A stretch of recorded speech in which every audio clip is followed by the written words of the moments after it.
எத்தனை ரெசிபி வந்தாலும் இந்த வெயில் காலத்துக்கு தயிர் சாப்பாடுன்னு எடுத்தாலே இந்த உருளைக்கிழங்கு வறுவல் தாங்க ஞாபகம் வரும். இந்த உருளைக்கிழங்கு வறுவலை நான் எப்படி செஞ்சிருக்கேன்னு பாத்தீங்கன்னா, ஒரு சின்ன பாத்திரத்துல எண்ணெய், சீரகம், கடலை பருப்பு, உளுத்தம் பருப்பு, ஒரு 3 பல்லு பூண்டை தோலோட தட்டி சேர்த்திருக்கேன். ஒரு 3 பெரிய சைஸ்ல உள்ள உருளைக்கிழங்க இந்த மாதிரி ஸ்கியூபா கட் பண்ணி இதுல ஆட் பண்ணிக்கிறேன்.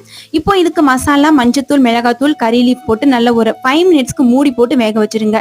மீடியமான ஹீட்ல வச்சு இதை செய்யுங்க. அப்பதான் உங்களுக்கு அடி பிடிக்காம இருக்கும்.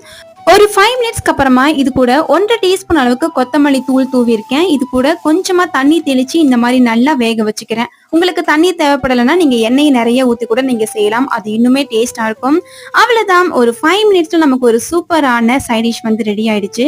இது முக்கியமா தயிர் சாப்பாடு, லெமன் சாப்பாடு, புளி சாப்பாட்டுக்கெல்லாம் அவ்வளவு ஒரு அல்டிமேட்டான சைட் டிஷ்ஷா இருக்கும்.